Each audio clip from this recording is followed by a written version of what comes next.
remercie monsieur le professeur Jean de Vigry d'être venu jusqu'à nous.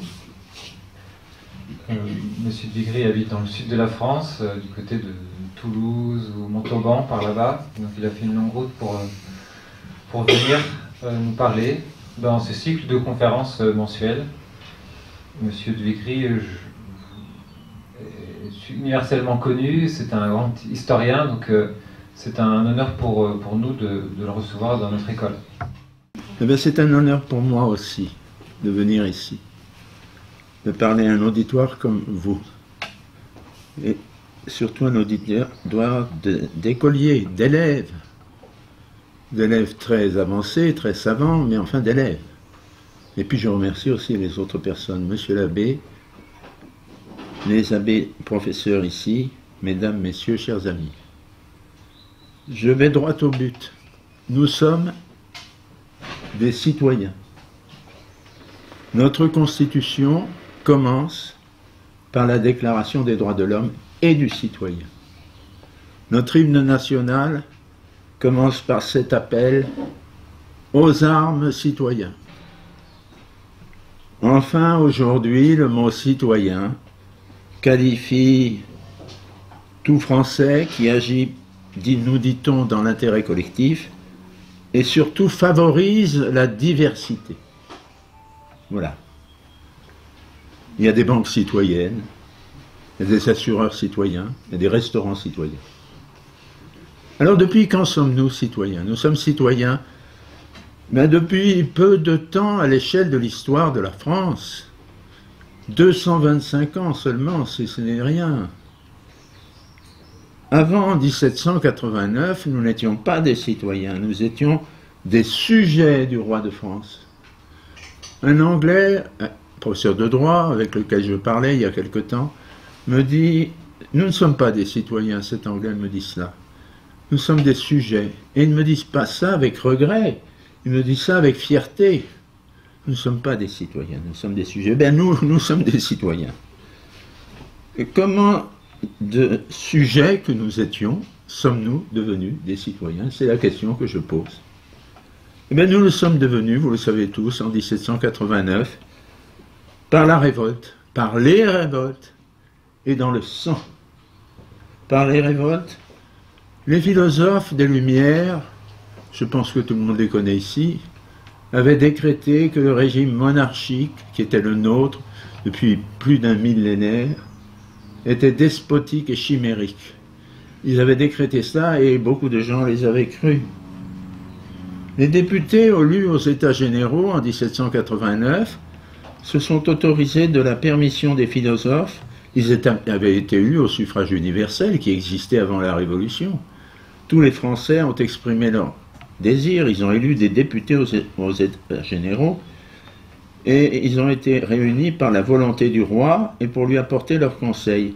Eh bien, les membres des États généraux ainsi élus, dès leur réunion, dès leur première réunion, ont exprimé leur désir de donner une constitution à la France, qui n'en avait pas, disait-il. Alors, cette constitution existait depuis fort longtemps, et sans aucun mandat de leurs électeurs, sans aucune permission de leurs électeurs, ils se sont transformés en assemblée constituante. Ils ont changé le régime de leur propre volonté. Ils ont institué un nouveau régime, la monarchie constitutionnelle. Nous sommes en juin 1789, pas loin d'ici, à Versailles, dans la salle des menus plaisirs, que vous connaissez, c'est en face de Montreuil.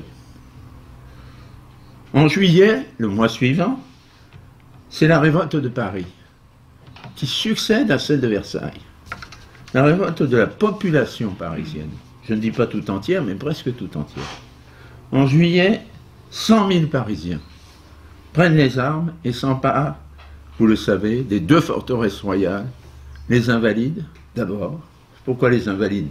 Parce qu'il y a une réserve d'armes, de fusils. Alors ils prennent les Invalides, et avec les fusils des Invalides, avec les canons des Invalides, ils s'en vont vers la Bastille, symbole du despotisme royal. Ils s'en emparent, et ce n'est pas seulement pour changer le régime politique, mais surtout chez les Parisiens, pour créer quelqu'un qui sera un être nouveau et qui s'appellera le citoyen. Donc l'initiative du citoyen, contrairement à ce qu'on croit très souvent, vient de Paris et non de Versailles. Et c'est plus tard que Versailles va créer le citoyen légal. Ce citoyen que les Parisiens veulent créer, cet être nouveau, comme je l'appelle, cet être nouveau, cet homme nouveau, non, ne disons pas homme, disons être nouveau. Cet être nouveau, eh bien, il est né dans un bain de sang. C'est un départ assez malheureux. Les défenseurs des forteresses royales, la Bastille, les Invalides, ont fait leur devoir. Le roi leur avait demandé de défendre ces forteresses. Les forteresses sont assaillies, elles sont prises, et les défenseurs sont lâchement assassinés au mépris des lois de la guerre. Une fièvre de meurtre, cela est à souligner, anime les insurgés, anime ceux qui prennent la Bastille. On nous présente toujours cette prise de la Bastille comme un événement très heureux. En fait, c'est une série d'assassinats. Toute la journée, on a assassiné, on a tué. On a commencé par tuer les défenseurs de la Bastille. Tout ce qui était hostile ou semblait hostile à l'entreprise des insurgés devait mourir. Alors on les a pendus au réverbère pendant toute la journée du 14 juillet. On les a pendus au réverbère, on a coupé les têtes à même le sol avec des haches, on a assassiné le gouverneur de la Bastille, on amène M. Delaunay, qui est le gouverneur de la Bastille, on l'amène à l'hôtel de ville pour le juger. Et en arrivant au péristyle, plusieurs personnes entreprennent de le tuer à coups de sabre. Il se défend, il tire son épée, il se défend, et il finit par succomber. Et puis toute la journée, on commence à crier, ce cri qui aura tant de succès, les aristocrates à la lanterne, les aristos à la lanterne. Et ça, ce cri, on l'entendra longtemps. Ce n'est pas tout. Le 17 juillet, le pouvoir insurrectionnel de Paris, parce qu'on parle toujours de l'Assemblée de Versailles, mais on oublie la Commune de Paris qui est née avec cette révolte, qui est le nouveau gouvernement de Paris, et qui voudrait être le gouvernement de la France. La Commune de Paris oblige Louis XVI à venir s'incliner devant ceux qui ont assassiné ses serviteurs, ses soldats. Et Louis XVI vient s'incliner devant eux, devant les assassins de ses défenseurs. L'être nouveau, c'est cet assassin. Voilà. L'être nouveau, c'est l'assassin. L'assassin des défenseurs du trône, le défenseur des forteresses royales. L'un des membres de cette commune s'appelait Jean Dussault. Il faut retenir ce nom. Les historiens ne le citent presque jamais. C'était l'un des membres de cette commune. Il parle à propos de ces journées de Paris, de l'œuvre de 7 jours, parce que le désordre à Paris a commencé 7 jours avant le 14 juillet. Il parle de l'œuvre de 7 jours et d'une nouvelle Genèse. Genèse, le commencement du monde. Il n'est pas loin de penser, ce Jean Dussault, que la création de l'être nouveau, du citoyen, est l'événement le plus important de l'histoire de l'humanité, et nous pouvons être de son avis. Nous pouvons être de son avis. Le mois suivant vient la définition légale. Parce qu'il y a une correspondance continuelle entre Paris et Versailles. C'est très loin, comme encore aujourd'hui d'ailleurs. C'est très loin, mais enfin on peut arriver à joindre les deux villes. Il y a tout le temps des courriers entre Paris et Versailles, entre l'Assemblée et la Commune. Alors l'Assemblée se dit, Paris est en avance sur nous, l'Assemblée va définir ce personnage nouveau, cet être nouveau, c'est son travail. La Commune a autre chose à faire. Alors elle va donner une définition à cet être nouveau qui doit donner son nom au nouveau régime. Car nous ne sommes pas à Paris dans la perspective de créer un nouveau régime politique. Ce n'est pas ce que les Parisiens veulent. Ils veulent changer l'être humain. C'est ça qu'ils veulent. Ils ne pensent pas à la politique. Ils ne pensent pas à la démocratie. Ils pensent à l'humanité. Ils veulent créer un être nouveau. Et Versailles va donner dans ce sens. Et l'Assemblée de Versailles va donc voter le 26 août 1789. Cette fois-ci, vous voyez, nous avançons. Nous sommes en août. Le 26 août 1789, après de longs débats, l'Assemblée constituante vote la Déclaration des droits de l'homme et du citoyen, qui est encore inscrite dans notre Constitution. La Révolution française est une recréation de l'homme. Et le régime politique n'est que le serviteur de cet homme nouveau, de cet être nouveau, je ne dois pas le dire homme. La politique n'est rien, la démocratie n'est rien. D'ailleurs, la démocratie existait déjà. Je rappelle que les États généraux ont été élus au suffrage universel. Ce qui explique, enfin, j'ai peur de m'éloigner de mon sujet, ce qui explique un certain mépris que les hommes politiques de la République éprouvent pour l'électeur, pour celui qui a voté, surtout s'il a mal voté. On ne le respecte pas. Ce n'est pas ça le but de la Révolution. Ce n'est pas ça le but de la République. Cet être nouveau est donc défini. Il est défini. Alors je me suis tourné vers les juristes, vers les grands professeurs de droit. J'en connaissais. Heureusement pour moi. Je ne citerai aucun nom. L'un d'eux, qui est très réputé, je dirais quand même qu'il est membre de l'Académie des sciences morales et politiques, me dit, mais mon cher ami, je suis en vacances, c'était au mois d'août, mais quand je vais rentrer à Paris, je consulterai mes livres et je vous enverrai tout ce qu'on en sait en droit sur le citoyen. Il va à Paris, il rentre et il me dit, non, j'ai rien trouvé du tout. Comment vous n'avez rien trouvé du tout? Ben non, finalement, les professeurs de droit ne s'intéressent pas du tout à cette notion de citoyen. Ah, vous serez le premier, me dit-il. Mais je ne suis pas professeur de droit. Et puis j'en ai consulté un autre par acquis de conscience. Il m'a fait une réponse analogue. Cet être nouveau est donc mal défini. Et moi, j'ai eu difficulté à savoir qui il était. Même en lisant 10 fois, 20 fois, 100 fois la Déclaration des droits de l'homme et du citoyen. J'en ai conclu que c'était un être bizarre, que cet être nouveau. Les juristes d'ailleurs n'ont jamais réussi à en donner une définition. Il a des droits en tant qu'homme, la liberté, l'égalité, la propriété.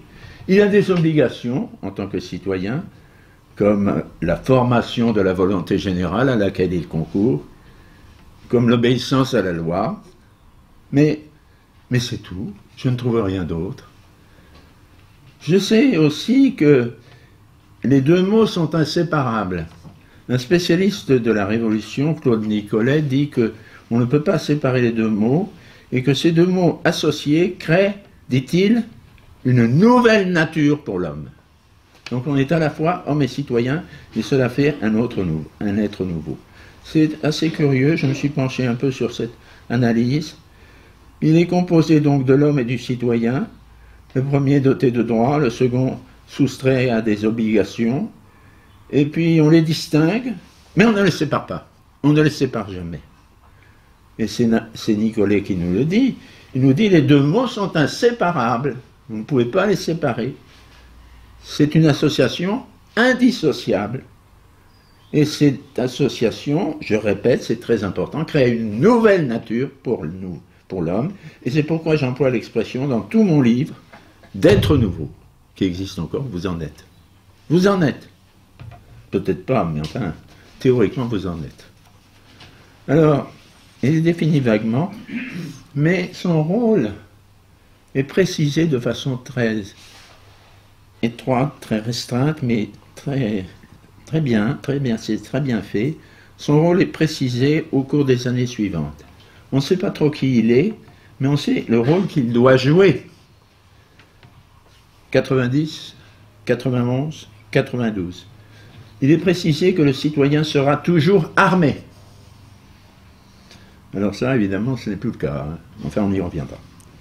Il est armé, il est en alerte permanente. Pourquoi? Parce qu'il y a des ennemis, des méchants, qui en veulent aux droits de l'homme et du citoyen. Il faut donc se défendre, il faut se battre contre eux. Il est en alerte permanente, et on a créé une troupe, dès le début, qui s'appelle la Garde nationale.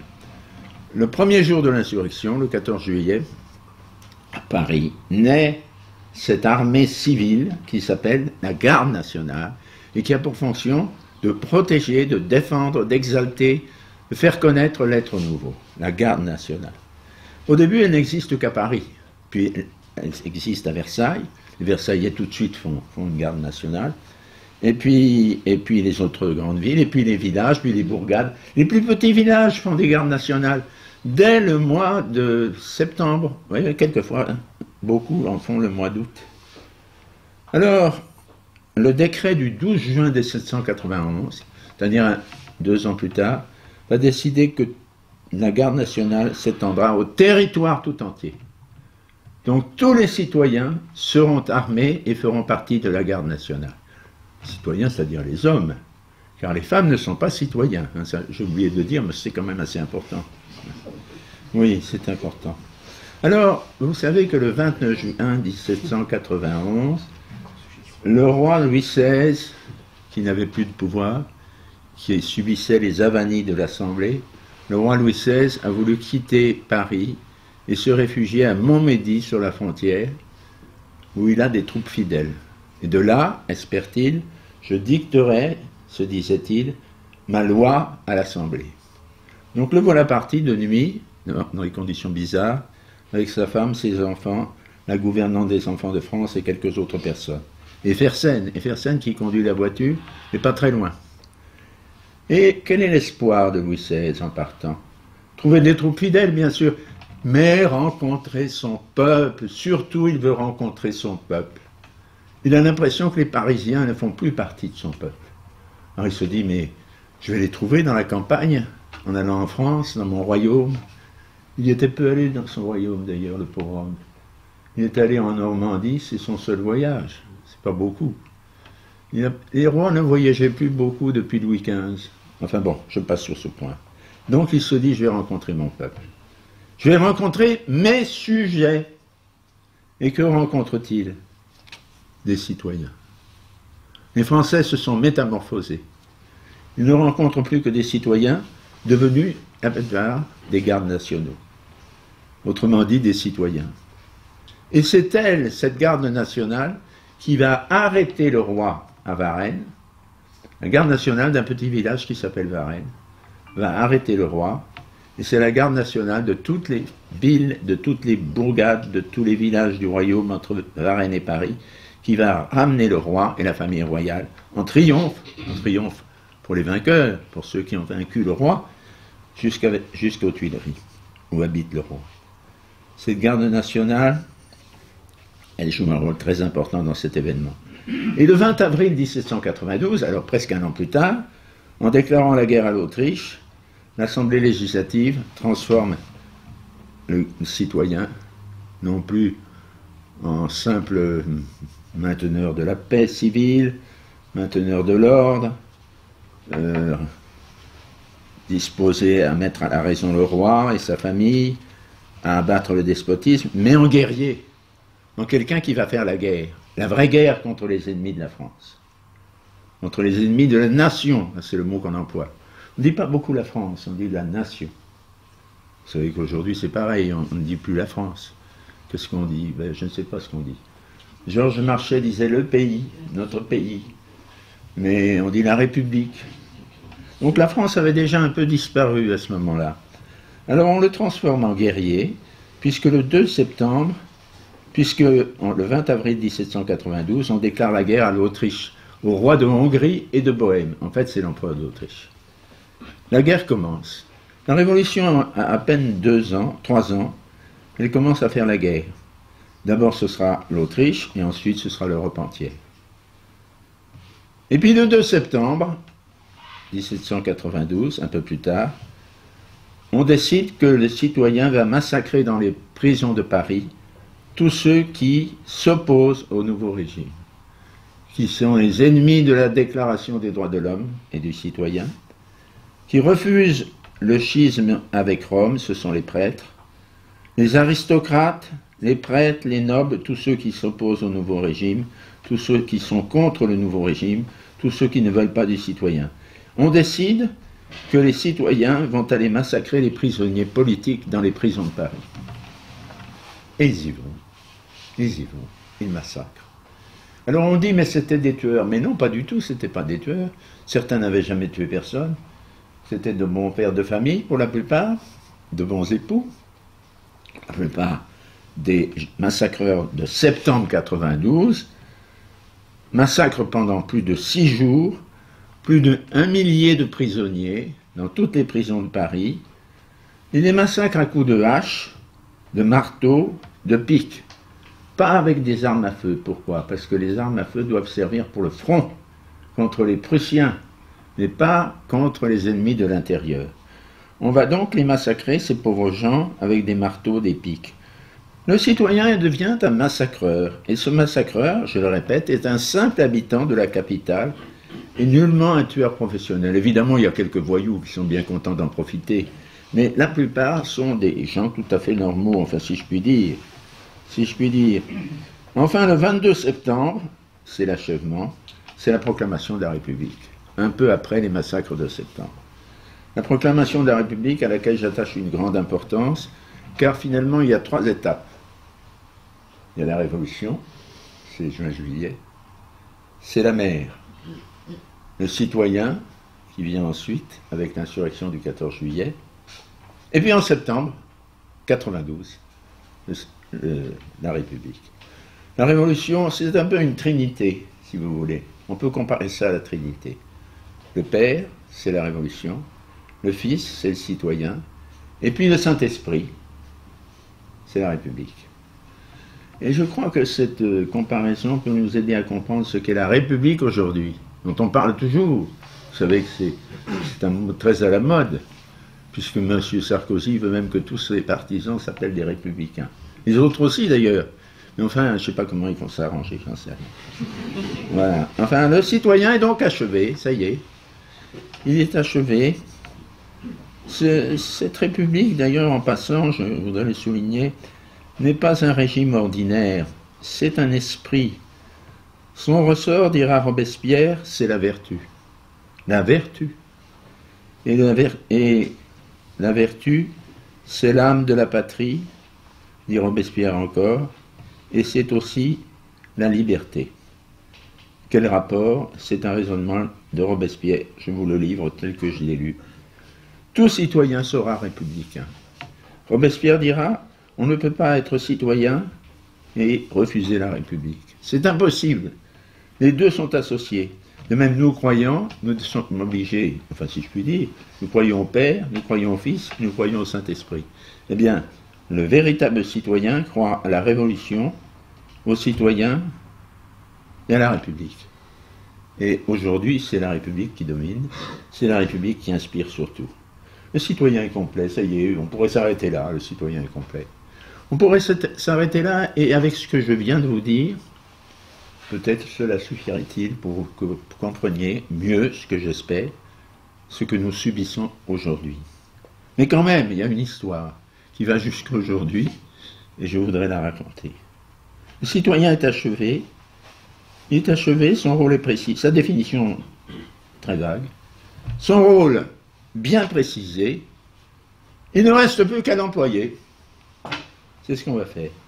On l'emploie d'abord comme soldat, pour lutter contre les nations barbares qui refusent les droits de l'homme.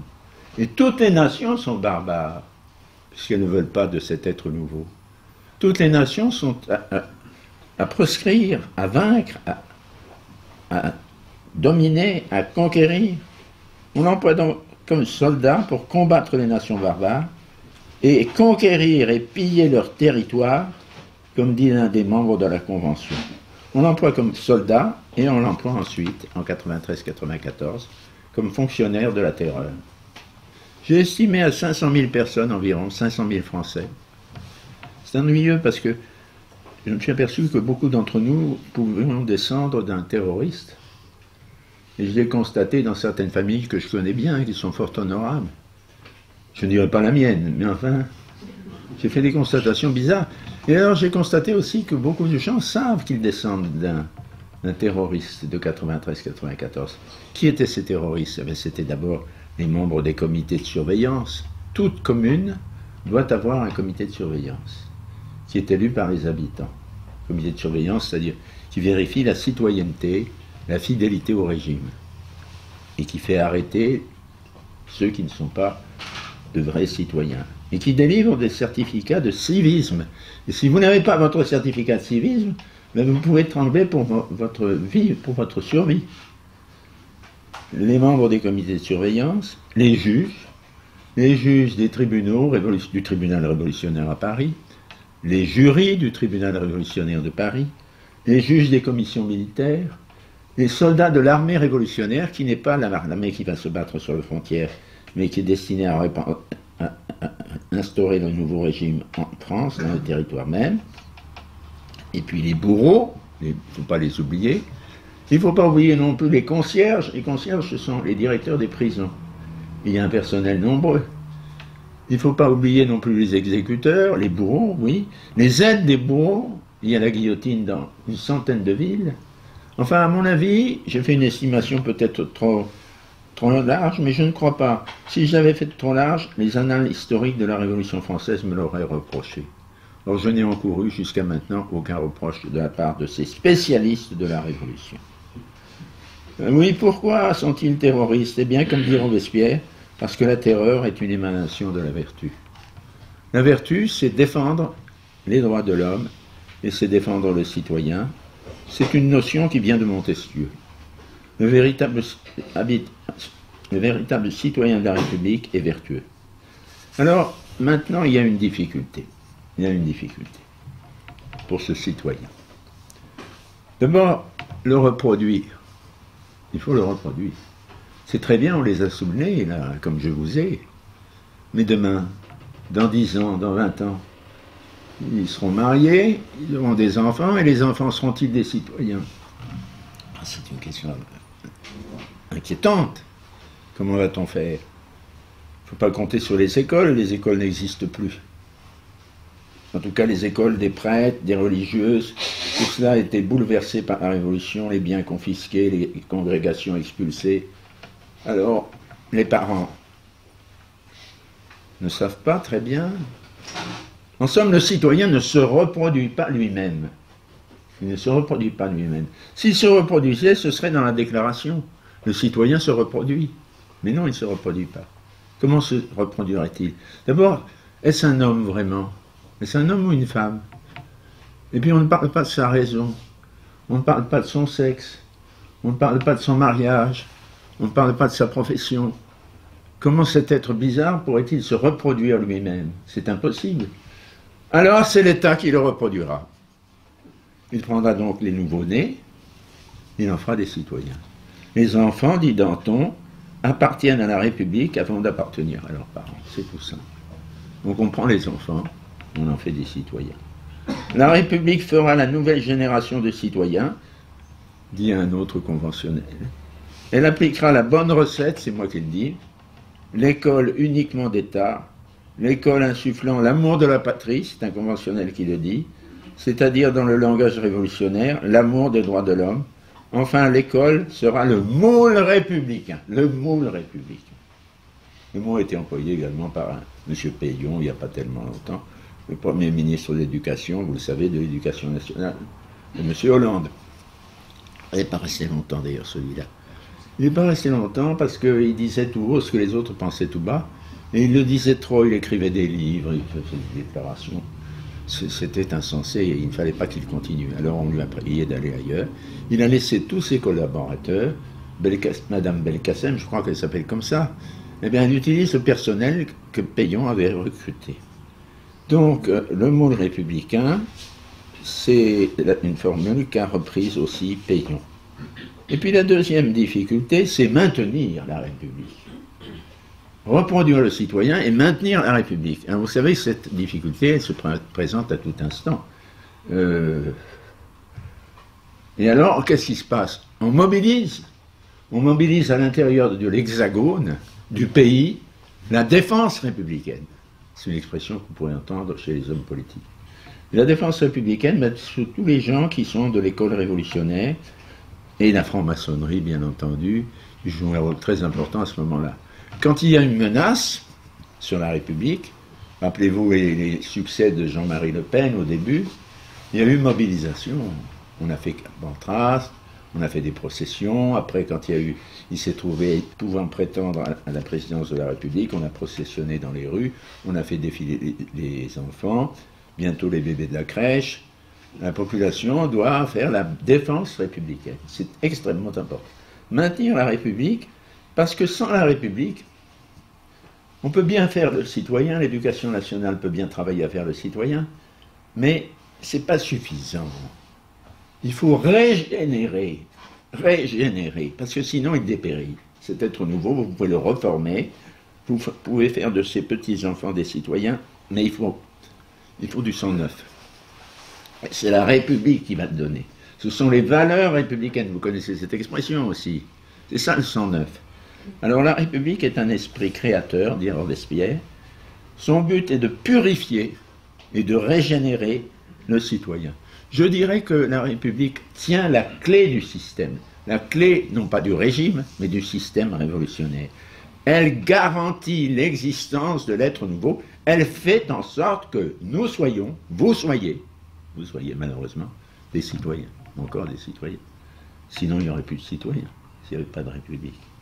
Donc on doit à tout prix maintenir la République, qui n'est pas un régime politique, comme croient certaines personnes.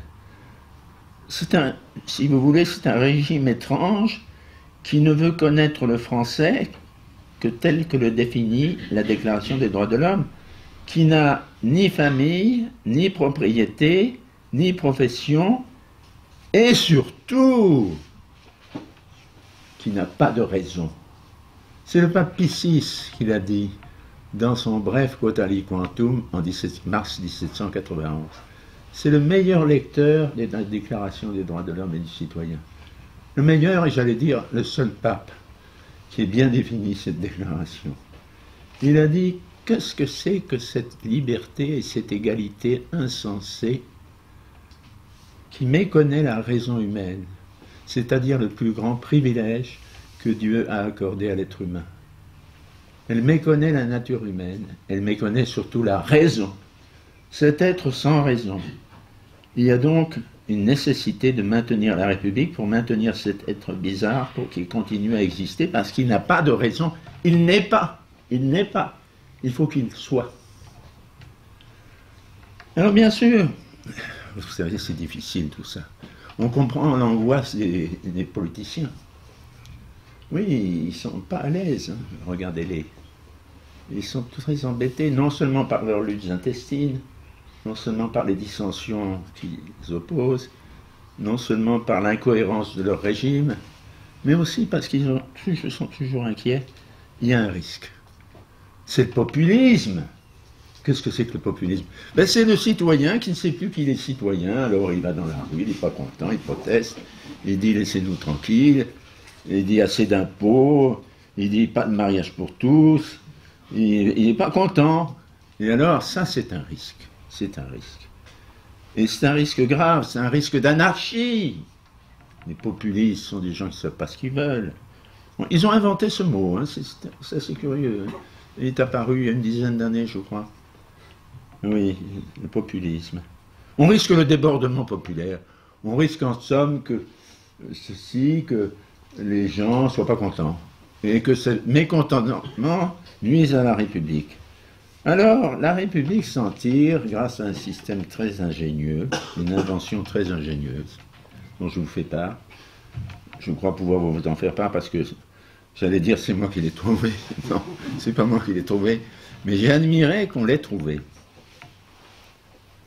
C'est le dédoublement. Oui, le citoyen est double. Il se dédouble. C'est une invention géniale. Bien sûr, il n'y a qu'un seul citoyen, mais celui-ci peut se dédoubler en citoyen tout court et en citoyen soldat ou soldat citoyen. Ça, c'est extraordinaire. Oui, parce que ce dernier, le soldat citoyen, a combattu les rois et les empereurs de l'Europe. C'est quand même un grand mérite. Il est allé se battre là-bas. Il a affronté les plus grands périls, les plus grands dangers. Il a perdu la vie souvent sur les champs de bataille. Il est plus républicain que l'autre, par conséquent, plus attaché à la conservation de la République. Alors, dans les dernières années de la Révolution, dans la dernière période révolutionnaire, le citoyen, lui, le simple citoyen, il n'est pas content. Je vous parlais de son mécontentement tout à l'heure, qui pourrait se manifester aussi, qui d'ailleurs se manifeste. Citoyen de Paris qui meurt de faim, parce que le régime est très maladroit, ne sait pas gérer l'économie de la France. Alors, les citoyens de Paris, en particulier les citoyens du faubourg Saint-Antoine, des quartiers pauvres, des quartiers d'artisans, se mettent dans la rue et se mettent à crier. Et ils mettent en danger la République. Par exemple, ils seraient prêts à soutenir la dictature de Robespierre. Parce que Robespierre ne veut plus d'assemblée, il veut gouverner tout seul, on le comprend d'ailleurs. Et en 1795, quelques années plus tard, ces populistes, ces artisans, ces pauvres, ces braves gens, ils seraient prêts à soutenir, à rappeler le roi. Mais le roi, oui, bien sûr. Ils vont dans les rues en criant « Vive le roi ». C'est incroyable, enfin, c'est pas possible. En 1798, le citoyen électeur, parce qu'il existe aussi celui-là, dans tout le pays, élit des députés royalistes. Ils ne sont pas la majorité, mais enfin, ils sont nombreux. C'est une force avec laquelle il faut compter. Alors, comment supporter une chose pareille? Eh bien, on va faire appel au citoyen soldat. On va le rappeler. Il va venir, il va mettre à la raison tous ces gens-là et leur dire, ben, ça suffit comme ça. Alors, vous voyez, c'est l'armée qui abat Robespierre, qui prétendait à la dictature. C'est Carnot, qui est un officier du génie, qui prend la tête de l'armée qui abat Robespierre. C'est l'armée du général Bonaparte, qui va mitrailler sur les marches de l'église Saint-Roch les royalistes qui poussent des cris là et qui veulent se venger. Ce sont les révoltés de Vendémiaire. Enfin, c'est le même général Bonaparte qui fait le coup d'État de Brumaire, qui met fin à un régime, le régime du Directoire, qui est corrompu, qui est discrédité, qui est impopulaire, et qui sauve ainsi la République. La République n'est plus en danger, grâce à Bonaparte, puisqu'il abat le Directoire. Le Directoire discréditait vraiment la République. C'était un régime qui discréditait. Il fallait le mettre par terre. Bonaparte s'y est employé. Seulement, la médaille à son revers. La République n'est plus en danger, bien sûr, mais elle n'est plus. Elle est supprimée. Ça, on s'en doutait pas, on n'y pensait pas. Le consulat, c'est encore la République. Vous savez que le consulat, c'est le régime qui succède immédiatement au Directoire. C'est encore la République. Les consuls sont intitulés, sont nommés consuls de la République. Bon, ça va, on est content. La République est sauvée. L'Empire, ce n'est plus la République.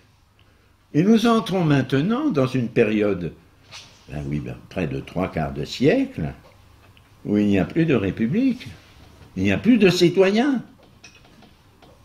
6 régimes vont se succéder, 6 régimes politiques vont se succéder au cours du XIXe siècle. Et le mot citoyen ne sera plus prononcé. Et Napoléon, d'ailleurs, n'aimait pas du tout qu'on en parle.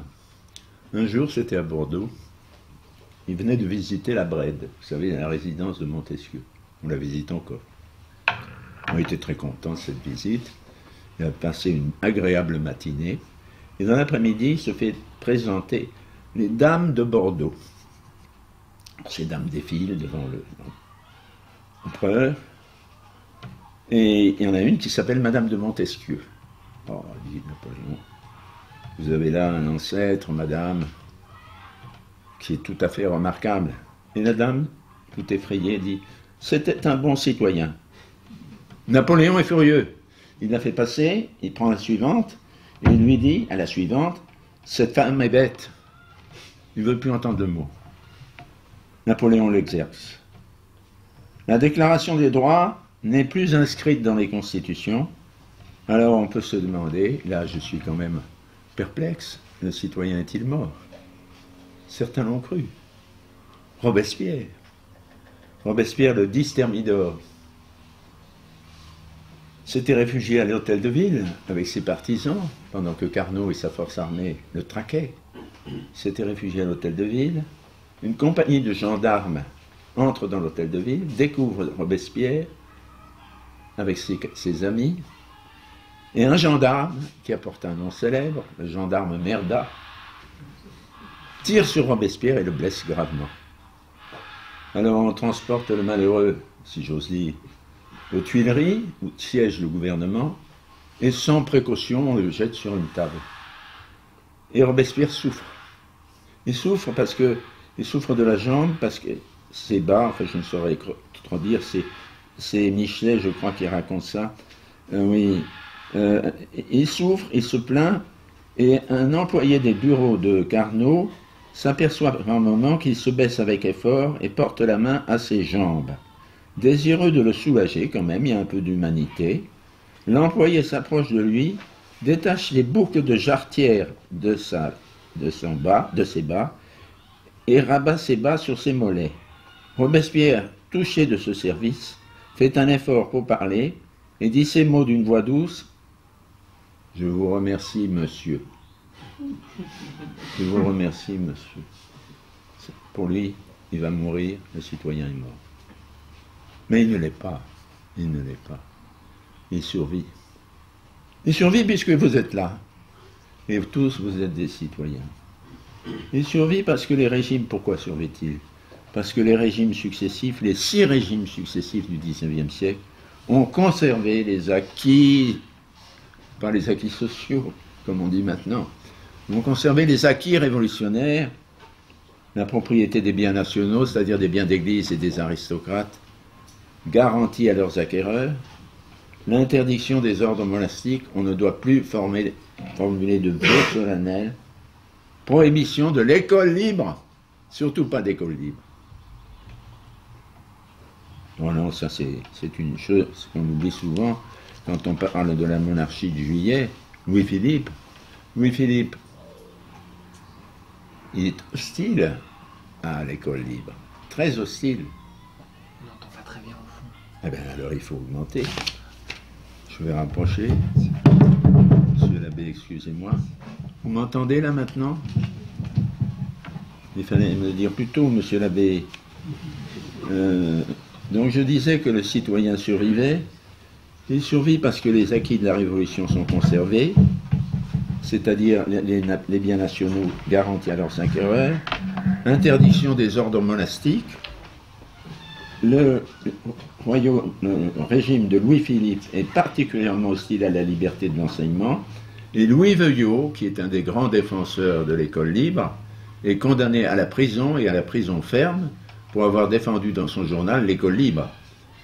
Il dirigeait un journal qui s'appelait L'Univers, et un tribunal le condamne à un mois de prison ferme. On lui donne cependant le choix de la prison. Alors il dit, ben écoutez, et le temps dans lequel il veut effectuer ce mois de prison. Il dit, écoutez, donnez-moi le mois d'août et la conciergerie, parce qu'il fait très frais. Alors quand j'ai lu cette sentence, j'ai écrit un mot au docteur Dor, qui venait d'être condamné à 2 mois de prison, mais avec sursis. Je lui ai dit, si jamais vous êtes condamné à la prison ferme, faites le choix de Veuillot, vous serez au frais. Et il était content. L'école de Guizot, vous savez qu'en 1836, Guizot, ministre de Louis-Philippe, protestant, a créé l'école primaire. Finalement, c'est lui qui a créé l'école primaire, c'est pas Jules Ferry. C'est Louis XIV déjà qui l'avait créé, mais la Révolution les avait détruites, les avait supprimées pratiquement. Donc il crée une nouvelle école primaire en 1836, et cette école primaire, qui est dans tous les villages de France, c'est une école d'État. Les instituteurs sont nommés par l'État. Il y a des inspecteurs d'académie, enfin c'est la structure actuelle. Donc cette école était une école d'État et l'enseignement d'État. Et le citoyen armé, que devient-il? Eh bien, il survit lui aussi, il est présent lui aussi grâce à la garde nationale. Car la garde nationale est maintenue pendant tout le XIXe siècle, surtout pendant la monarchie de Juillet. Vous voyez, dans le petit village où j'habite, il y avait en 1845 250 gardes nationaux, c'est-à-dire la moitié de la population. Mais qu'est-ce qu'ils pouvaient bien faire toute la journée? Il y avait un capitaine, 2 lieutenants, il y avait des grades, et puis une petite rémunération, ce n'était pas à négliger.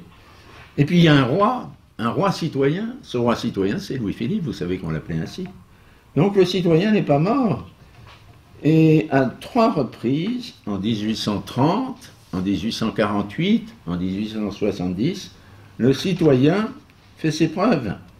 Il renverse le trône, comme il l'avait fait en 1792, le 10 août 1792. Par exemple, en février 1848, le peuple s'installe dans les Tuileries.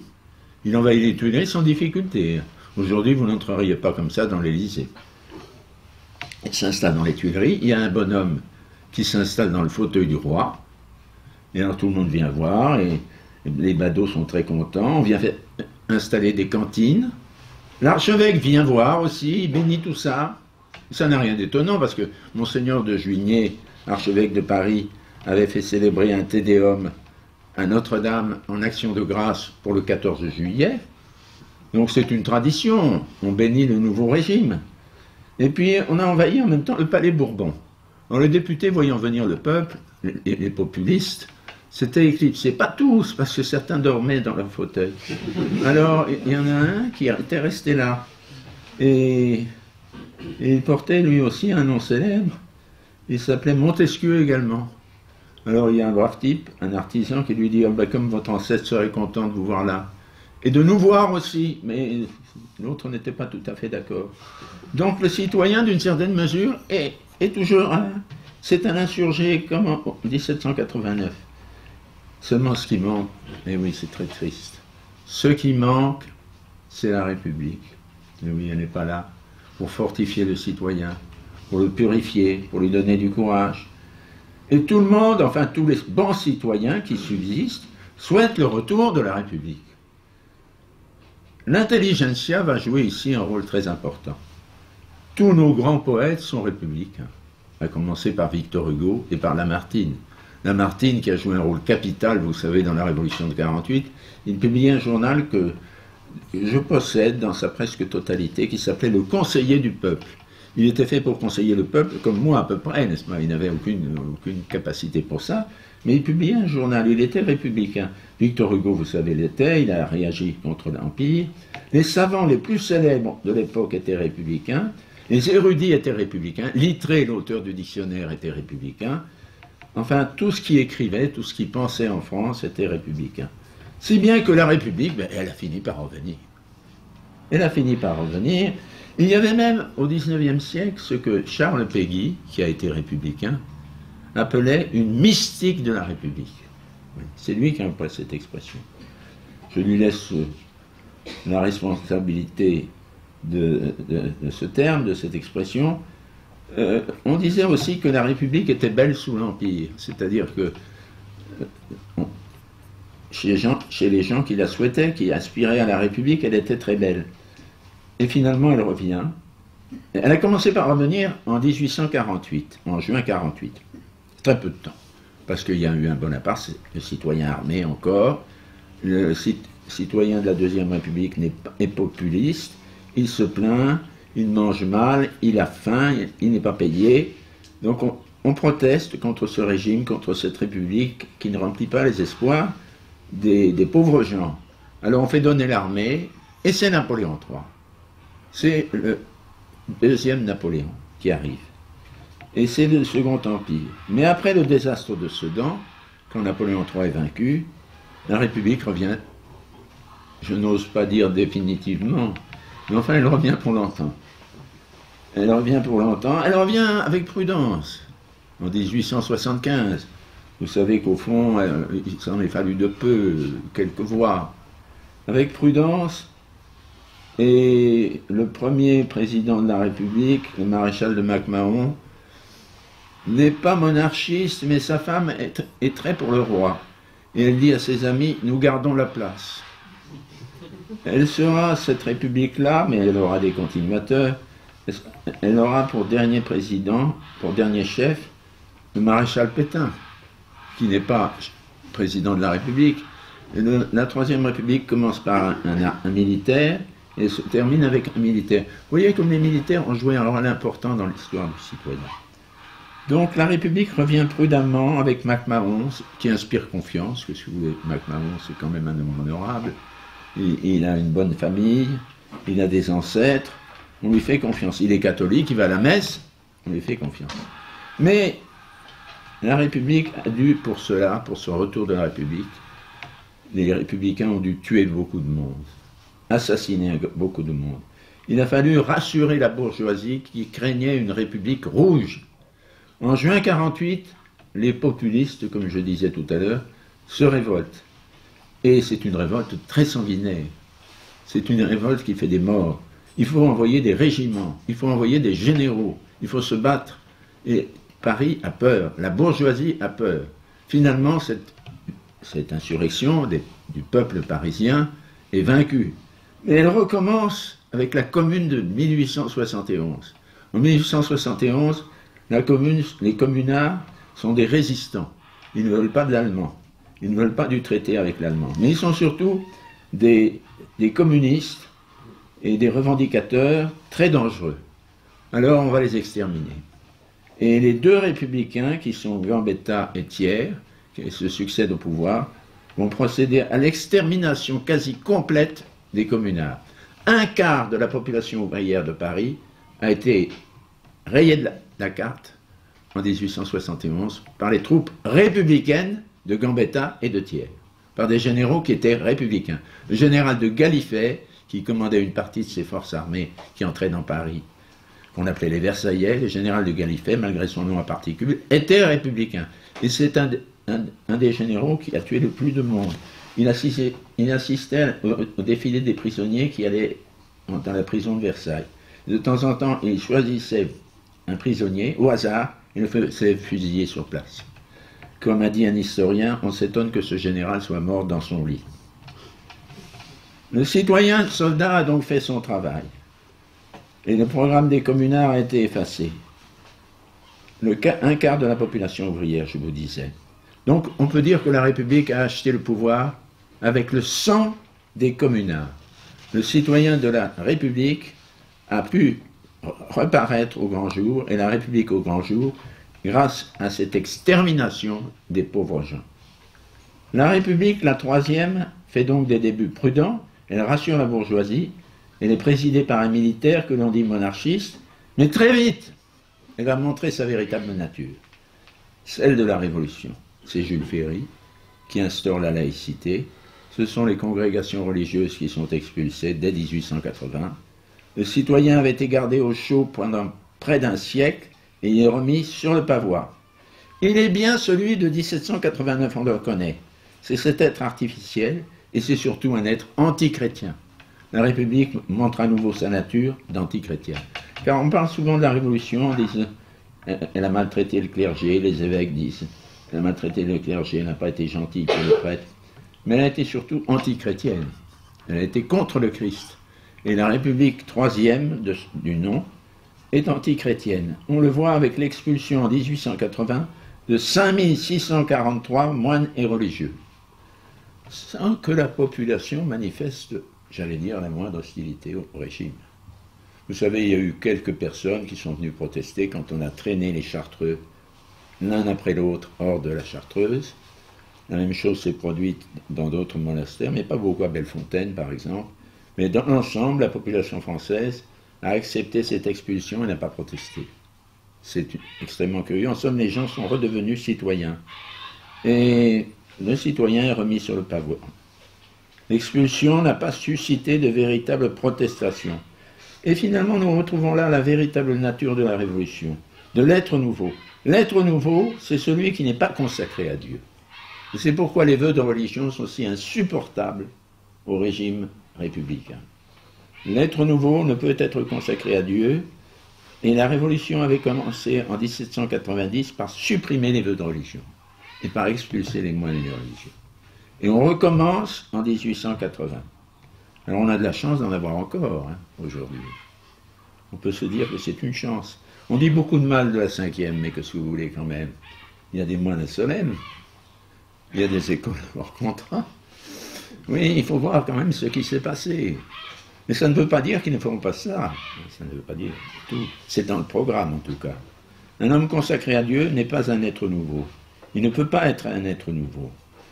La grande entreprise de la colonisation, la conquête du monde, l'Empire français va être le second après celui de l'Angleterre, eh bien cette entreprise de la colonisation se fait dans un esprit laïque, vous le savez. Les missionnaires suivront les soldats, mais dès le début, il a été interdit de toucher à l'islam, de prêcher le christianisme aux musulmans, de convertir les musulmans. C'est la religion du progrès que l'on va enseigner à ces sauvages, comme dit Jules Ferry, à ces sous-hommes, comme dit un autre républicain. C'est les droits de l'homme qu'on va leur enseigner dans les écoles. Ce sont des êtres inférieurs aux blancs. Il ne s'agit pas de les christianiser, ce serait changer la superstition en une autre superstition. Enfin, pour tout compléter, et pour reprendre le programme révolutionnaire, aux armes citoyens.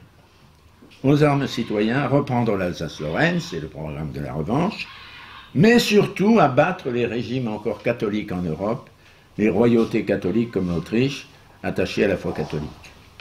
En 1889, date anniversaire, le service militaire de 3 ans, c'est long, hein, 3 ans.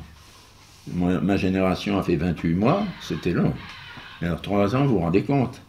Alors le service militaire est institué. L'embrigadement d'ailleurs a un grand avantage. Le citoyen sous l'uniforme ne fera pas grève. Oui, c'est déjà beaucoup. Hein.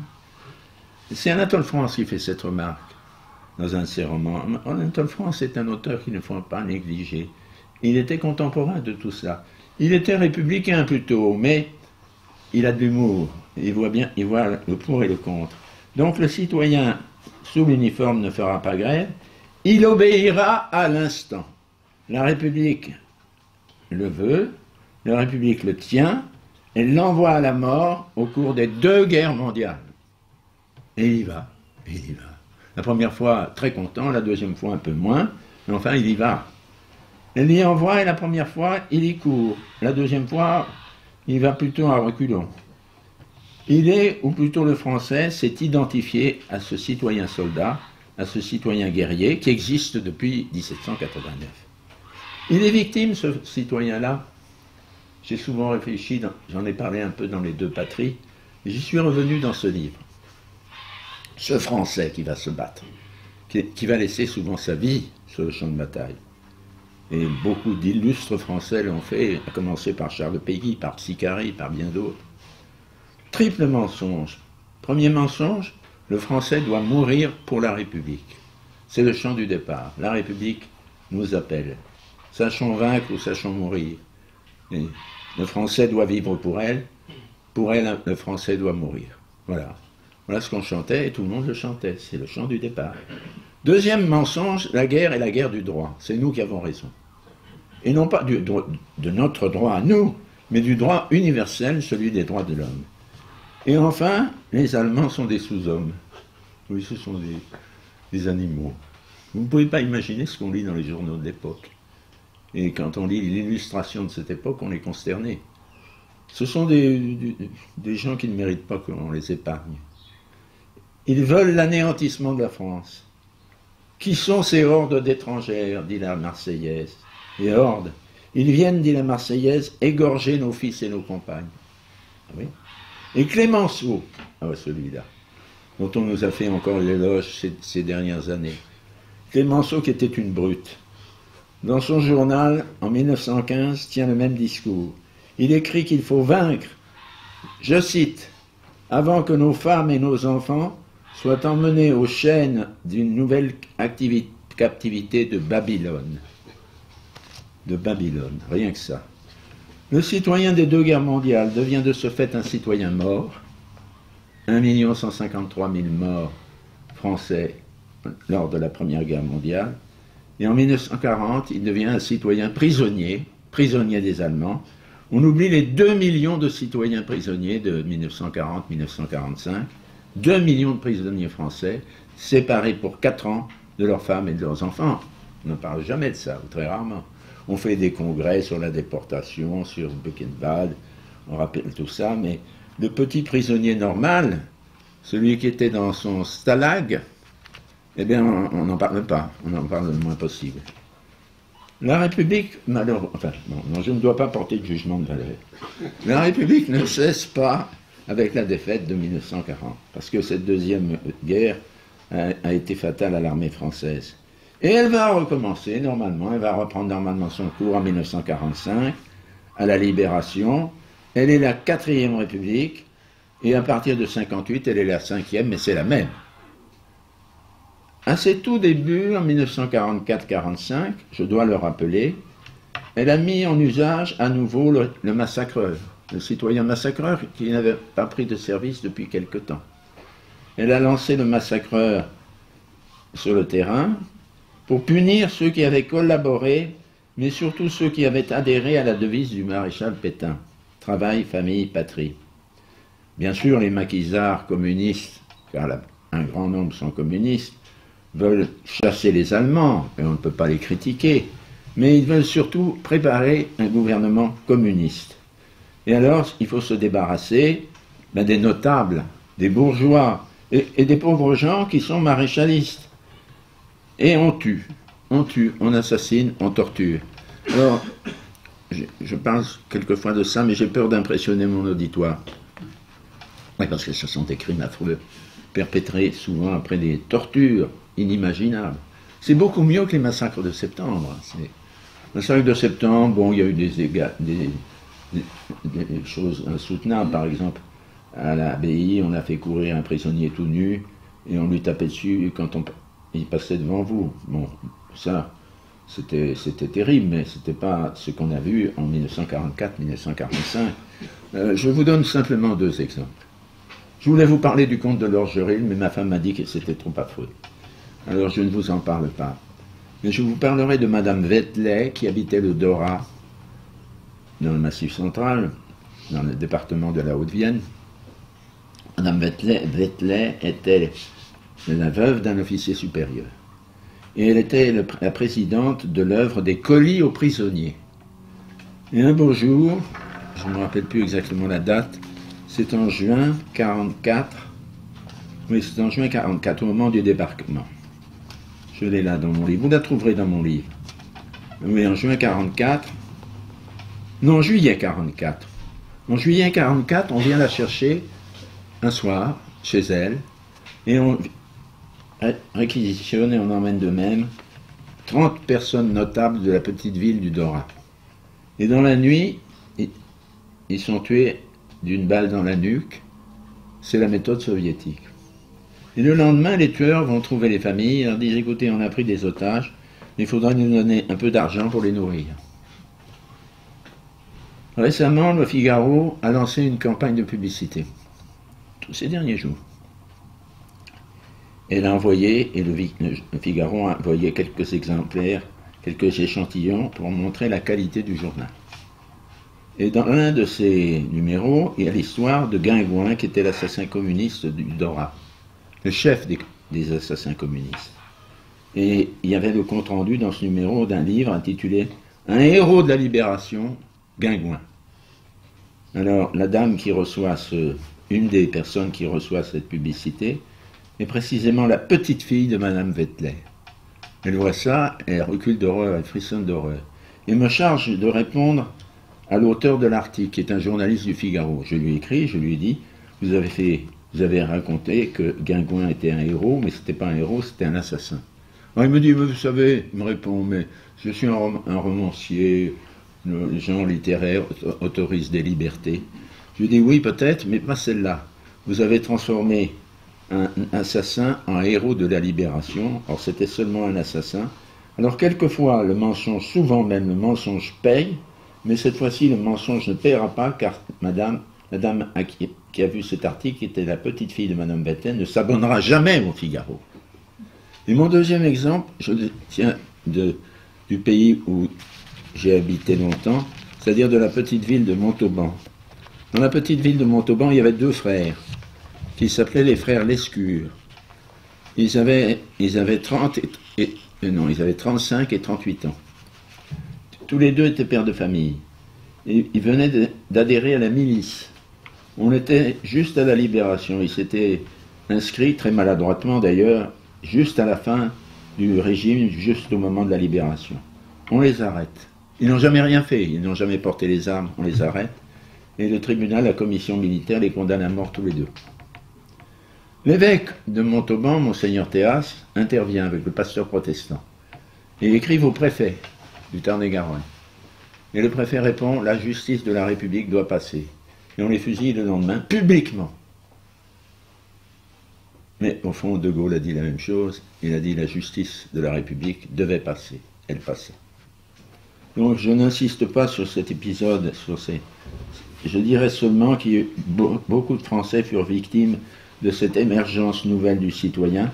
400 000 Français, c'est une estimation d'un journaliste qui avait été communiste, 400 000 Français environ furent victimes de l'épuration sauvage ou officielle.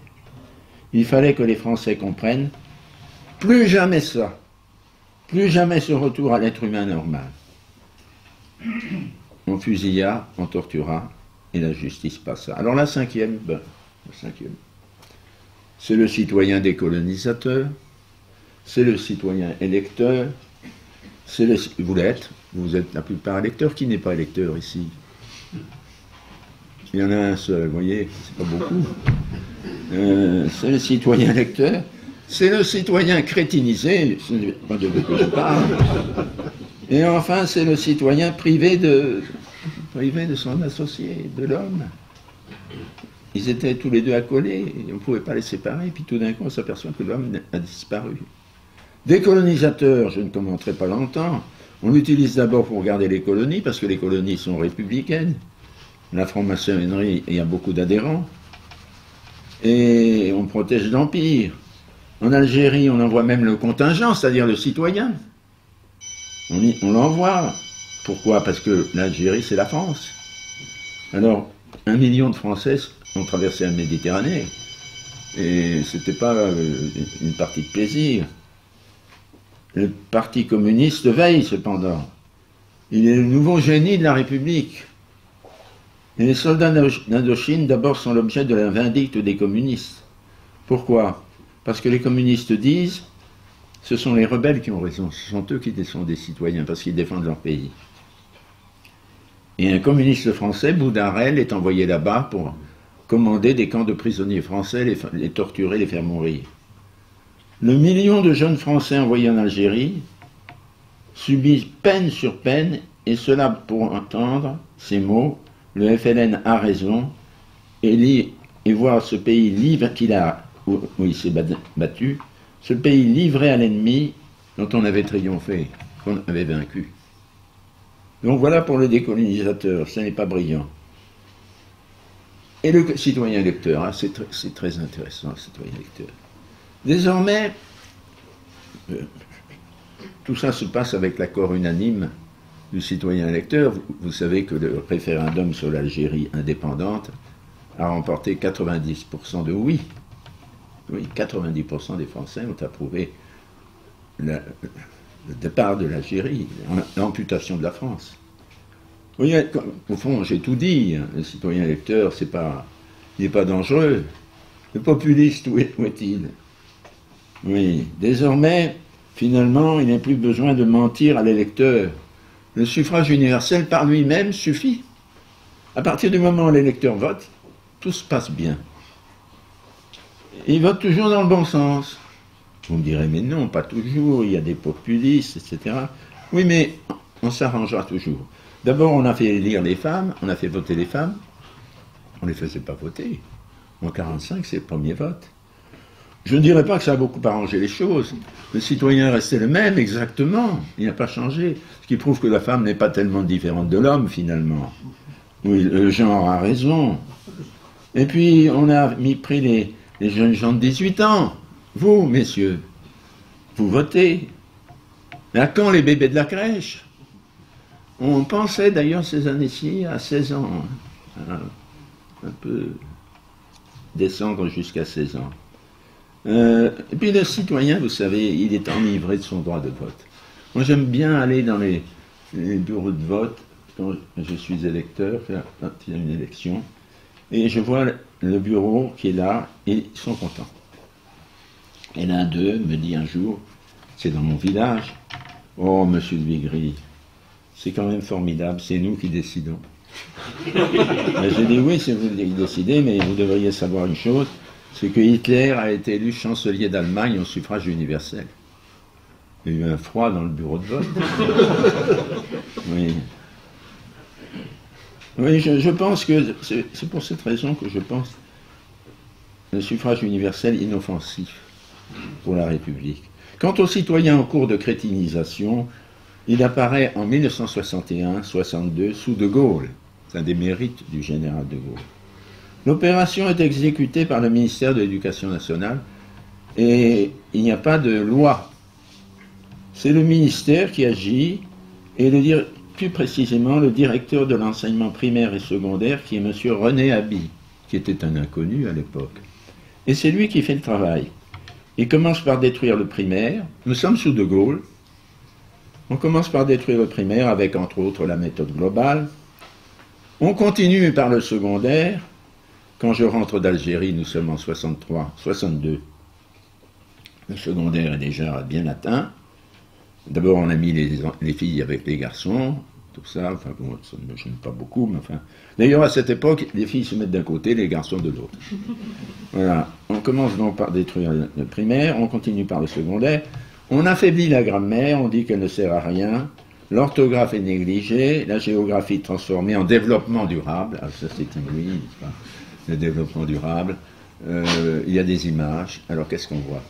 On voit un hôpital à Paris, tout propre, tout moderne, et puis un hôpital à Tombouctou. Alors, c'est une case avec des pauvres noirs qui sont là à soigner des blessés qui sont sur des brancards.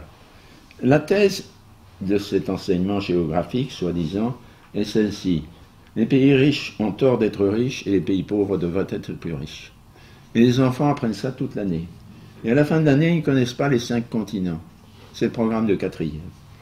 L'histoire est mutilée, amputée. Oh, il y a des choses invraisemblables. On parle beaucoup de Najat. Mais vous savez, déjà avant, c'était terrible. Louis XV avait disparu. Il a régné 59 ans sur la France. Il n'est plus dans les manuels depuis longtemps. Les SVT, vous savez, les sciences de la vie de la Terre, sont consacrées pour un bon tiers à la reproduction des animaux et de l'être humain, jusqu'à la classe de seconde, et à la non-reproduction, bien sûr, en seconde, première et terminale. Oui, on parle aux écoliers des plus petites classes de la reproduction, et ils en savent beaucoup là-dessus, déjà. Enfin, à partir de, c'est le principal, et je vais finir, à partir de la présidence de Giscard, on a entrepris de réduire l'homme. Réduire l'homme qui forme, nous disaient les spécialistes, une unité indissociable avec le citoyen. Alors ça, la République va y porter atteinte. Elle légalise l'avortement, c'est-à-dire le meurtre des enfants dans le sein de leur mère. Bon, vous connaissez la suite. Le mariage des homosexuels, bientôt le meurtre des vieillards. En somme, on va faire disparaître l'homme. Il ne restera plus que le citoyen. Mais alors c'est du coup qu'il sera artificiel, s'il ne reste plus que lui. C'est la suite. La théorie du genre aggrave la réduction. L'homme n'a plus de sexe. Le citoyen n'a plus d'homme avec lui. Cet homme n'avait déjà pas de raison, mais maintenant il n'a plus de corps. S'identifier à ce personnage devient très difficile, car il est vraiment très contre nature. Alors, certains se sont aperçus, mais oui, ils ont dit quand même, ça ne va plus, il faut faire quelque chose. Sarkozy, vous savez, qui est si intelligent, il s'est dit, il faut que je fasse quelque chose. Et alors, il a dit, on va refaire le citoyen, on va procéder à une petite réflexion, assez importante d'ailleurs. J'en parle à la fin de mon livre. Au début des années 2000, tout d'un coup, vous voyez apparaître le mot citoyen, qui connaît une fortune nouvelle. Alors je vous disais tout à l'heure qu'on lisait des entreprises citoyennes, des clubs de foot, des écoles. Citoyen est devenu une sorte d'adjectif, oui. Adjectif qualificatif, s'appliquant à toute institution ou personne morale, favorisant la diversité, c'est-à-dire l'immigration. Alors j'ai un ami qui m'a écrit, c'est invraisemblable, on a changé le sens du mot. Il m'écrit ceci, qu'il avait trouvé dans un journal. Il me dit, je lis dans la presse qu'il y a des restaurants citoyens. L'autre jour, j'ai entendu parler à la radio quelqu'un, non seulement d'engagement citoyen, de menu citoyen pour un banquet citoyen, mais de pommes de terre responsables. Alors, vous savez, quand on arrive là, quant aux scouts, alors on n'en parle pas, les scouts de France, ils sont citoyens jusqu'au bout des ongles, il n'est pas question d'autre chose. Il s'agit tout simplement de favoriser ce que Sarkozy appelait la diversité, mot qui a un peu disparu du vocabulaire politique, mais qui reparaîtra. Il s'agit en somme toujours d'un combat, mais d'un combat plus... On ne combat plus l'étranger, on combat ceux qui ne veulent pas l'accueillir, c'est différent. Et ce combat est obligatoire, comme l'était le service militaire. M. Sarkozy a averti ses ministres en 2008 et les Français dans un discours que je cite, qui me paraît très important, à l'école polytechnique en 2008. La diversité, a-t-il dit, ne vous séduit pas. Vous n'êtes pas content. Alors il faudra, a-t-il dit, que la République passe à des méthodes plus contraignantes. On nous forcera à la diversité. Et puis il se tourne vers un personnage qui a fait parler de lui. Et vous, cher Richard, qui avez tellement bien lutté pour la diversité, vous serez récompensé. C'est Richard Descoings, le directeur de Sciences Po. Il est encore là. Alors tel est le citoyen New Look, celui que nous avons finalement. Je ne dirais pas celui que vous êtes, mais enfin c'est le citoyen New Look, celui que vous devriez être. Il combat comme l'ancien, et il est manipulé comme l'ancien. Car il n'est pas armé, lui. C'est un changement important, ça aussi. Chirac a supprimé le service militaire. Non, il n'a pas supprimé, il l'a ajourné. C'est pas tout à fait pareil. On peut le remettre en service. La possession d'armes est interdite, vous le savez, hors le permis de chasse, évidemment. Les lois de programmation militaire, vous le savez aussi, ont réduit notre armée à 100 000 hommes, dont la moitié seulement est en France. Et quand je dis la moitié, je les vois toujours partir au Mali, à Nouméa, je ne sais où. Et puis, chez nous, qu'y a-t-il? Oui, la moitié seulement est en France. En somme, la République peut dormir tranquille, elle n'a plus à craindre le citoyen armé, ni le citoyen tout court. Le citoyen peut, à la rigueur, manifester. Oui, il peut aller sur les Champs-Élysées, il peut aller dans les grandes villes, sur les places, crier contre le mariage pour tous, injurier les ministres, etc. Il peut le faire. Mais des forces police considérables, 140 000 hommes, c'est plus que l'armée régulière, veillent à la sécurité de la République et empêchent les manifestations de mal tourner. Le citoyen est crétinisé, désinformé, il n'a jamais été plus manipulable qu'aujourd'hui, et le Français, qui est obligé de s'identifier à lui, n'a jamais été plus qu'aujourd'hui son prisonnier. De là sans doute cette impression d'accablement que nous ressentons. On se dit, mais qu'est-ce qui nous arrive? Qu'est-ce qu'on va faire? Je pense que je suis d'accord avec vous là-dessus. Moi-même, je me pose des questions, je me dis, mais qu'allons-nous devenir? Qu'est-ce qu'il faut faire? Et nous ne trouvons pas de réponse. Et ce n'est pas moi qui vous la donnerai. Je suis historien, je ne suis pas un devin. Mais je pense que l'histoire peut nous aider un peu. Nous pouvons y trouver la vérité. L'histoire montre que la vraie patrie des Français ne consiste pas dans les droits de l'homme, nous le savons, mais qu'elle a été pour nos ancêtres non seulement la terre et les morts, comme disait Barrès, mais les vertus chrétiennes, la monarchie sacrée. L'histoire montre que les droits de l'homme et du citoyen sont une illusion, un mensonge, que l'être nouveau qui n'a pas de métier ni de famille est un mythe, et que ce mythe a engendré la mort des Français et le déclin de la France. Et oui, ça, nous le savons. Nous connaissons la fausse patrie, nous savons que la patrie au nom de laquelle on a envoyé les Français mourir n'était pas la vraie patrie. C'était la patrie des droits de l'homme. Mais seulement ces mensonges ont la vie dure. Alors, commençons par nous-mêmes, moi c'est le conseil que je donne. Commençons par nous-mêmes, dévoilons les mensonges, cessons d'agir en citoyens et pensons au respect. Pensons au respect de notre propre nature. Nature d'être raisonnable créée par Dieu. Rappelons-nous l'Antiquité grecque. Rappelons-nous Antigone.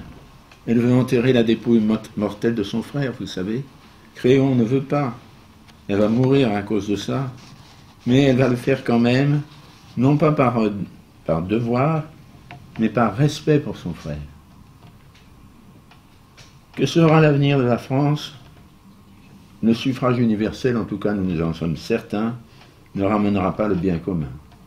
Enfin, je ne suis pas prophète, mais je pense qu'il ne ramènera pas le bien commun. Jusqu'ici, en tout cas, il ne l'a pas fait. On peut même dire qu'il a aggravé la situation. Tous les ans, on fait des progrès. On descend. On descend jusqu'au fond. Alors des gens me disent, mais quand on sera au fond, on remontera. Mais non, il n'y a pas de fond. Il n'y a pas de fond. Le politique d'abord. Vous savez, le fameux axiome de Charles Maurras. Vaut-il encore? Je ne sais pas, j'en doute.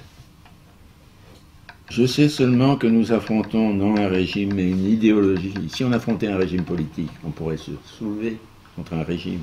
Mais contre une idéologie, c'est pas la même chose. Alors, commençons par nous-mêmes.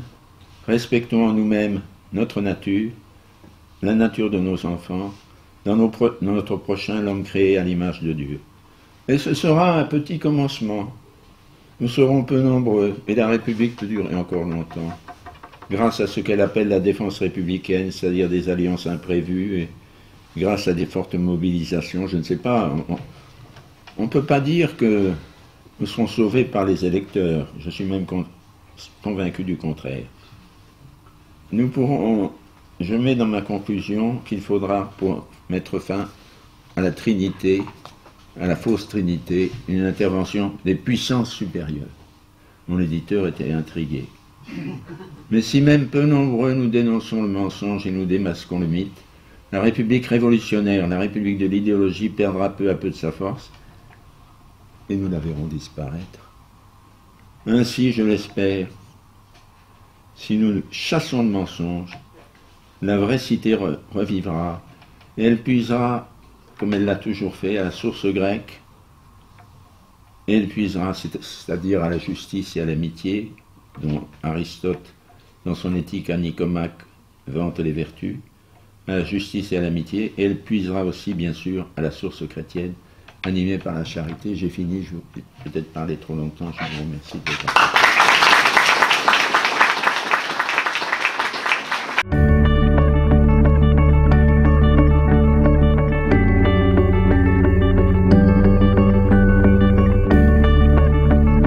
Oui, le 3 janvier, je parlais du citoyen près de Toulouse, et le 7 janvier avait lieu cet attentat, et ces meurtres.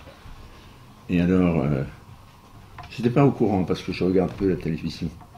Mais le 9 janvier, arrivant chez mon médecin, je vois sur le mur, non pas chez mon médecin, chez mon orthophoniste, je vois un petit papier, je suis Charlie. De quoi s'agit-il? Alors on m'a mis au courant, bien sûr, et un journal périodique, un périodique catholique, m'a demandé d'exprimer mon avis sur cette affaire. Et le rédacteur en chef m'a demandé si l'affaire Charlie modifiait ma conception et mon histoire du citoyen. J'ai répondu non. Non, l'affaire Charlie a montré que la grande docilité du citoyen, plus manipulable que jamais. On lui dit, vous êtes Charlie, il est Charlie. Et voilà, c'est tout. C'est tout, et ils sont très nombreux à être Charlie.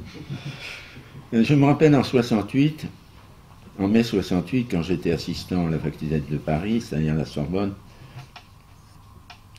il y avait l'affaire Cohn-Bendit. Cohn-Bendit avait été chassé, expulsé de France pour semer le désordre. Il est rentré le soir même, parce que dans la matinée, un professeur de la Sorbonne qui s'appelait Jacques Droz avait dit « Nous sommes tous des juifs allemands ». Et dans l'après-midi, tous les étudiants de Paris avaient manifesté en criant « Nous sommes tous des juifs allemands ». C'était une préfiguration du « Je suis Charlie ». Donc, il y a eu simplement une démonstration de la docilité du citoyen, dont le pouvoir ne pouvait que se réjouir. D'ailleurs, le soir même, ou le surlendemain, Hollande était à la Philharmonique, vous savez, cette nouvelle salle de concert. Il a été acclamé par l'assistance qui s'est levée quand il est arrivé. Il avait sauvé la France. Voilà ce que je pense de l'affaire Charlie. Je crois qu'elle n'a rien changé. Et malheureusement, il nous a apporté une preuve de plus de ce fait que le citoyen est manipulable à volonté.